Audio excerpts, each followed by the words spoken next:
ouvistes hoje a sua voz, não fechei os corações como em Meriba. Aleluia, aleluia, aleluia, aleluia, aleluia, aleluia, aleluia, aleluia.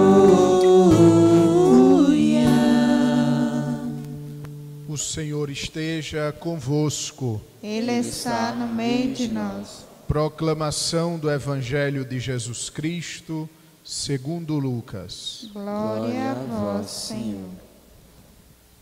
Naquele tempo, quando Jesus se aproximou de Jerusalém e viu a cidade, começou a chorar e disse: Se tu também compreendesses hoje o que te pode trazer a paz. Agora, porém, isso está escondido aos teus olhos. Dias virão em que os inimigos farão trincheiras contra ti e te cercarão de todos os lados.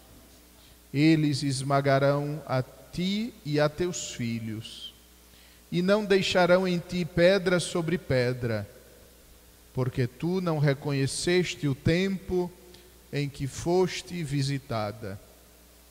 Palavra da salvação. Glória A vós, Senhor. Tu não reconheceste o tempo em que foste visitada. O que de mais grave, o que de mais terrível, o que de mais triste poderia acontecer a cada um de nós é se nós não reconhecêssemos as visitas de Deus. Se nós estivéssemos sendo visitados pelo Senhor e nós não tivéssemos a capacidade de perceber essas visitas. Deus nos visita de muitos modos. Deus nos visita com alegria. Deus nos visita com a consciência de sabermos que somos por Ele amados. Deus nos visita com a beleza do mundo que nos circunda. Deus nos visita com a palavra da igreja, nossa mãe. Deus nos visita com um conselho de um coração amigo que nos ama. Deus nos visita também com os momentos tristes, com os momentos de dor, onde Ele nos faz perceber o verdadeiro sentido da vida. Hoje, muitas famílias foram visitadas por Deus através da morte. Quantos sétimos dias, 30º dias estamos celebrando hoje? E o que Deus, visitando estas famílias e através delas visitando a nós, também quer nos ensinar? Em primeiro lugar, que a vida passa. E se nós nos agarrarmos a esta vida biológica como a única coisa que existe, quando ela passar, nós ficaremos, como diz o adágio popular, de mãos abanando. Nós ficaremos sem nada, porque mais cedo ou mais tarde esta vida passa. Mais cedo ou mais tarde, nos diz as Sagradas Escrituras, a figura deste mundo passará. Porém, não apenas nos diz que a vida passa. Diz, sobretudo, que nós devemos colocar nosso coração nas coisas que são eternas. Ai de nós, coitado de nós, que trabalhamos tanto, que penamos tanto, se nós colocarmos todas as nossas fichas nas coisas que passam. Devemos nos ufanar, devemos trabalhar, devemos nos preocupar, mas devemos, sobretudo, apostar na vida eterna. Devemos, sobretudo, saber que para nós está reservada uma recompensa eterna e é que eu preciso me encaminhar para elas. E por último, amados irmãos, quando a morte nos visita, nós devemos tirar uma recompensa, uma lição para a nossa própria vida. E a lição é: como eu estou vivendo? Os passos que dou na minha vida me aproximam da meta que é Deus ou me afastam dele?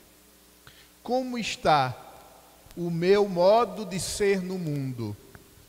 Como eu me apresentarei diante de Deus? Não deixemos, amados irmãos, que a visita de Deus passe sem que nós tiremos as lições tão necessárias e tão preciosas para vivermos bem, para vivermos em plenitude, para vivermos para sempre com uma vida plena que só Deus pode dar. Hoje, a igreja celebra a dedicação de duas igrejas, duas basílicas: a Basílica de São Pedro, no Vaticano, e a Basílica de São Paulo.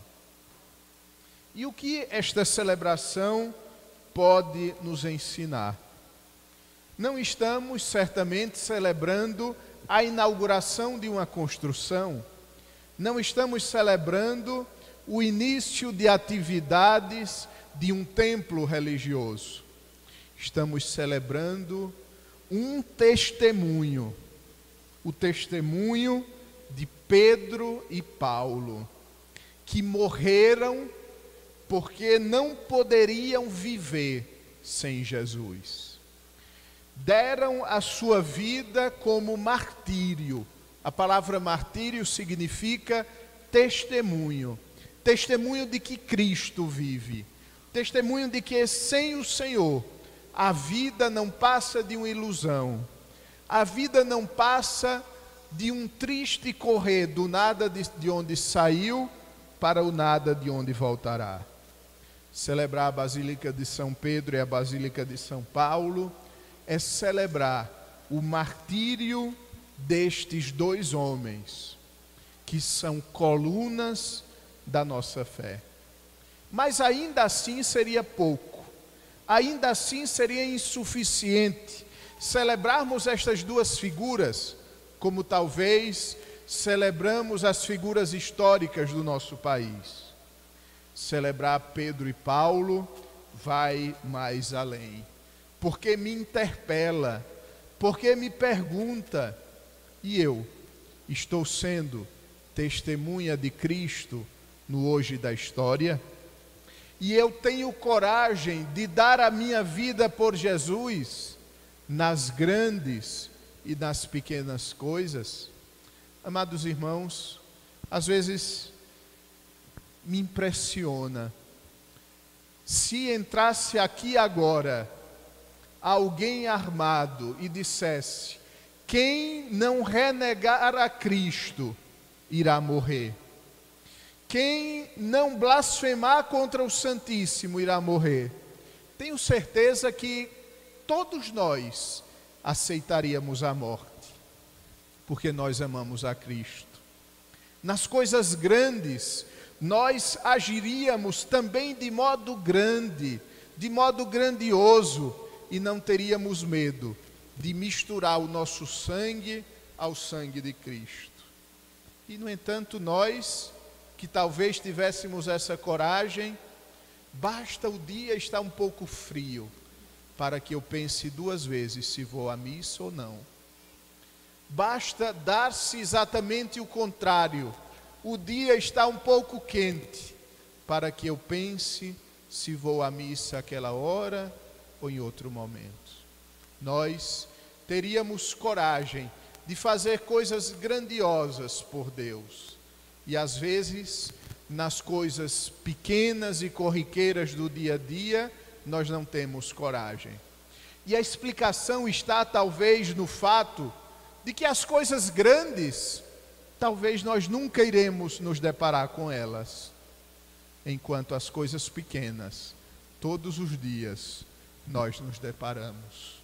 Todos os dias nós temos que fazer pequenos martírios, martírios brancos, martírio na preguiça, martírio no orgulho, martírio das pequenas coisas.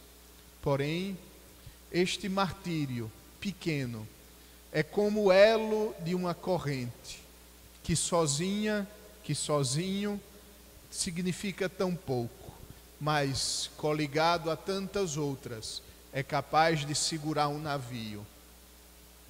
Os pequenos martírios nos darão o grande martírio. Os martírios do dia a dia nos darão a graça de escolher Cristo em cada momento. Hoje estamos celebrando estas duas igrejas. E isso deve fazer em nós crescer um sentimento de santo orgulho, porque somos católicos. Porque aquele Pedro que ouviu de Cristo, tu és Pedro, e sobre esta pedra edificarei a minha igreja, aquele Pedro que foi crucificado de cabeça para baixo, no ano 64, aquele Pedro que caminhou sobre as águas, aquele Pedro que disse, tu és o Cristo, o Filho do Deus vivo, aquele Pedro está em Roma, e o Papa Francisco é o seu sucessor. Aquele Pedro é sinal de que a nossa religião católica, ou melhor, a nossa fé católica, é a igreja de Cristo, a única igreja do Senhor. E isso nos deve encher de santo orgulho. Sim, devemos respeitar todas as outras crenças, mas isso não significa que para respeitá-las, nós devemos ou podemos diminuir o que somos. Não, nós não somos uma igrejinha nascida de uma briga. Nós não somos uma igrejinha aberta numa garagem, por mais fé que ali tenha, por mais boa vontade, por mais sinceridade. Nós somos a igreja de Cristo, a igreja fundada sobre Pedro, a igreja fundada sobre o Papa, a igreja que tem nas profundezas de si uma ligação tão íntima a Cristo, que Cristo pôde dizer a São Paulo, Paulo, Paulo, por que me persegues? Porque Cristo e a igreja estão intimamente unidos. Hoje é dia de rezar pelo Papa para que ele continue fortalecendo a nossa fé, rezar pelo Papa para que ele seja sempre esta bandeira erguida entre as nações, rezar pelo Papa para que o Papa seja ponto de unidade da fé, rezar pelo Papa para que ele nos confirme na mesma fé que de Cristo Pedro recebeu e transmitiu a cada um dos apóstolos. Hoje é dia de sermos orgulhosos, porque somos católicos. Hoje é dia de dizer, obrigado, Senhor, porque me fizeste católico. Amém. Vocês receberam a oração do Congresso de São José. E vamos agora